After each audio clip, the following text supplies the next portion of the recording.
یہ سوال چلتے رہیں گے. ایک اور سوال ہے شام غریبہ کے بارے میں, اور میں آپ کو بلکہ یہ بھی بتا دیتا ہوں کہ ہم کیا جانتے ہیں شام غریبہ کے بارے میں. ہم نے تو یہ سنا تھا کہ ایک محفل ہوتی ہے, ایک محفل پڑھی جاتی ہے, اس کے بعد لائٹیں بجھا دی جاتی ہیں اور زنا ہوتا ہے, یہ شام غریبہ ہے. تو میں چاہوں گا کہ آپ میرے سامنے بیٹھے آپ وضاحت فرما دیں کہ شام غریبہ کا کانسیپٹ کیا ہے اور شام غریبہ میں ہوتا کیا ہے.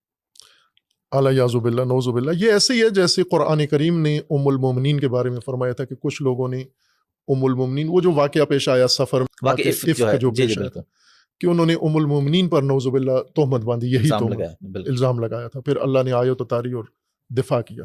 یہ اسی طرح کی بات ہے, یہ سمجھے وہی اسی عفق کا ہی تسلسل ہے جو پاکستان میں شام غریبہ کے نام سے مشہور ہو گیا. اب آپ یہ توجہ کریں کہ یعنی اس سے پاکستانی معاشرے کی سوسائٹی کی نبض چیک کریں, یہ سمجھو ایک نبض ہے, اس کی اندازہ لگائیں مذہبی طبقے کی, کہ شام غریبہ کی مجالس پاکستان میں ہوتی ہیں, گلی گلی میں ہوتی ہیں, اور بڑے عرصے سے جب سے پاکستان بنا ہے ہو رہی ہیں, گھر گھر میں ہو رہی ہیں, اور شیعوں کے گھر عموماً سنیوں کے گھروں کے ساتھ ہی ہوتے ہیں, امام بارگاہیں عزا خانے مخلوط بنے ہوئے ہیں, اور یعنی ان مجالس میں کوئی ممانعت بھی نہیں ہے, بلکہ پسند کرتے ہیں کہ آئیں سارے مجالس کے اندر آئیں. ان شیعہ مجالس میں جاتے بھی ہیں, بعض اہل سنت جاتے بھی ہیں ان مجالس کے اندر. تو ان مجالس میں اگر یہ جو تاثر پھیلایا گیا ہے, یہ بہتان بڑا جو شام غریبہ کے نام سے, تو اس کی تصدیق کے لیے کوئی بندہ گواہی دیتا ہے, کوئی اہل سنت علماء میں سے, کوئی عوام میں سے, کہ یہ ہم نے سنا تھا, پھر ہم گئے, پھر ایسا ہی ہم نے پایا ہے, آپ کے محلے میں ہو رہی ہے. میں دعوت دیتا ہوں, تمام اہل سنت کو دعوت دیتا ہوں کہ آپ اس سال جو محرم میں اس میں مجالس میں, ساری مجالس میں جائیں, اور اگر ساری میں نہیں جاتے تو شام غریبہ میں حتماً جائیں. ٹھیک ہے, آپ کے اپنے محلے میں, اپنی امام بارگاہ میں, آپ کے نزدیک ترین جہاں بھی شام غریبہ کی مجلس ہے آپ اس میں جائیں کہ وہاں کیا ہوتا ہے. پھر اس کے بعد اس بہتان اور اس تہمت کو دیکھیں. اور مجھے تعجب ہوا ہے کہ مولانا فضل الرحمان جیسی سیاسی شخصیت, مدبر شخصیت, سیاست کی وجہ سے کھلا سینہ ہے ان کا, ابھی اپنے حریف رقیب کو, خان صاحب کو پہلے کیا کیا کہتے رہے, لیکن ابھی وہ کہہ رہے ہیں کہ سیاسی بیان تھا. تو یہ ان کے شر صدر کی علامت ہے نا, کہ اس سطح کے بندے کو بھی انہوں نے قبول کر لیا ہے.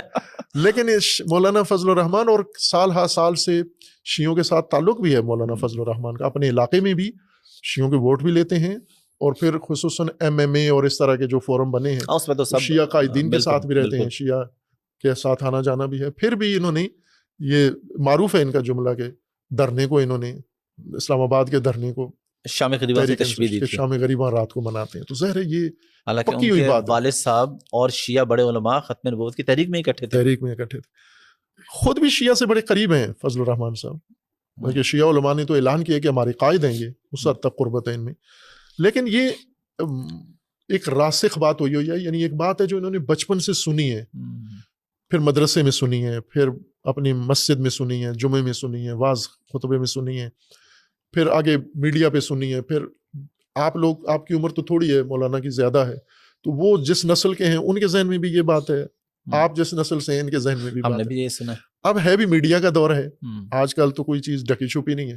مثلا میں کبھی نہیں گیا اسٹیڈیم میں کرکٹ دیکھنے, لیکن مجھے پتا ہے کرکٹ کیا ہے, چونکہ میڈیا ہے, دیکھ لیتا ہے آدمی کہ کرکٹ میں کیا ہوتا ہے. اگر آپ مجھے کہیں کہ کرکٹ میں نعوذ باللہ یہ جو آپ نے استعمال کیا یہ ہوتا ہے, تو یہ بڑا تہمت ہے, بہتان ہے. ٹھیک ہے کرکٹ میں بے حجابی ہے اور بہت ساری شرعی حدود کی خلاف ورزی کرتے ہوں گے, لیکن یہ کام تو نہیں کرتے, کرکٹ کھیلتے ہیں, کھیل ہے. اچھا, جو نئے بچے ہیں, ہمارے نوجوان نسل ہے, اس کو اگر آپ بتا دیں شام غریبہ بیسیکلی ہے کیا؟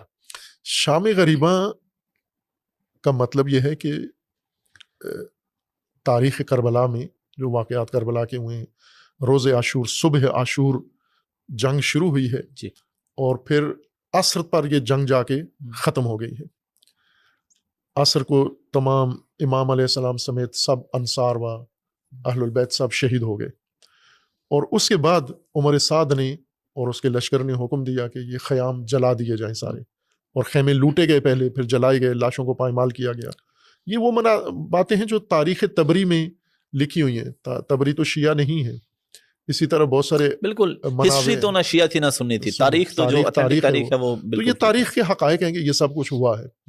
تو وہ جو منظر تھا شہداء کے بعد کا کہ خواتین ہیں, یتیم بچے ہیں اور لاشیں ہیں, تو وہ جو پہلی شام آئی عاشور کے بعد, جی, عاشور کی جو شام ہے, تو چونکہ اس میں وہ جو منظر تھا، منظر کشی آپ ذہن میں فرض کر سکتے ہیں کہ خیمے جلے ہوئے ہوں، لاشیں ہوں، پائمال لاشیں ہوں اور آگ لگی ہوئی ہو اور بچے رو رہے ہوں، پیاس ہو، بھوک ہو، یہ سارا منظر تھا وہاں پر. تو وہ جو شام اہل البیت پر آئی، چونکہ اس سے پہلی شام جو تھی تو امام حسین علیہ السلام موجود تھے، بالکل صحابہ ان کے ساتھی موجود تھے، انصار اور اہل البیت. یہ پہلا شام آئی، پہلی رات آئی جس میں ان کے بغیر یتیموں کی شام تھی اور بیوائیں، عورتیں بیوہ ہو چکی تھیں اور کوہرام تھا اور خیمے جل چکے تھے. یعنی کوئی پناہ نہیں تھی ان کے پاس، اسی ریت کے اوپر، گرم ریت کے اوپر انہوں نے وہ رات گزاری بھوک اور پیاس کی حالت میں. اس شام کو شام غریباں کہتے ہیں. یعنی وہ ایک غربت کا منظر جو ایک مشکل شام، اس کی یاد جو اسی دن یہ مجلس بھی ہوتی ہے. عاشور کا دن گزرتا ہے تو آگے یہ مجلس ہوتی ہے. تو اس مجلس کا نام یہ ہوتا ہے، جیسے اس سے پہلے دن والی جو مجلس ہوتی ہے اس کو مجلس شب عاشور کہتے ہیں. آپ مجالس کے نام بھی دیکھیں نا، اسی بنیاد پر ہے. مجلس شب عاشور، مجلس شب تاسوعہ 9 کی مجلس، 10 والی مجلس شب عاشور ہے اور عاشور کی مجلس عاشور ہے. عاشور گزر کے جو رات آتی ہے یہ شام غریباں ہے. مناسبت یہ ہے، اور اس میں مصائب ہی ہوتے ہیں، اس میں باقی تقریریں نہیں ہوتی. ایک رقت والا منظر ہوتا ہے، گریہ ہوتا ہے. اور یہ جو بعض مجالس میں لائٹ بجھا دیتے ہیں وہ اسی وجہ سے بعض کرتے ہیں یہ کام. میں منع کرتا ہوں کہ نہ کیا کرو، اسی سے غلط فہمی پیدا ہوتی ہے کہ نہ کرو یہ لائٹ.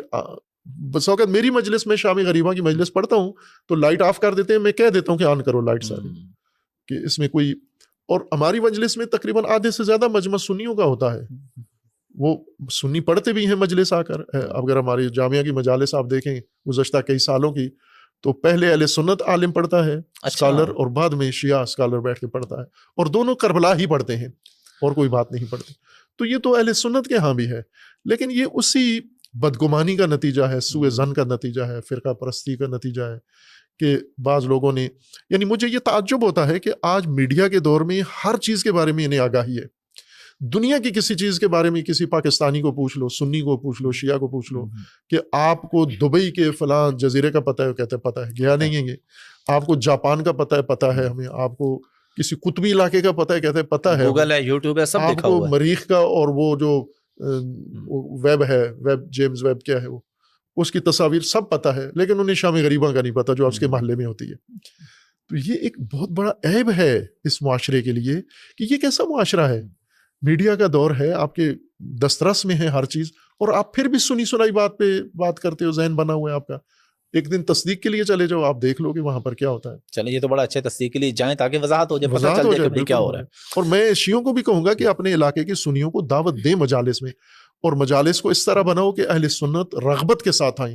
پہلے آیا کرتے تھے، میرے بچپن کی بات ہے، جب یعنی 1980 تک یہ کام ہوتا تھا. 80 کے بعد یہ مارا ماری شروع ہوئی.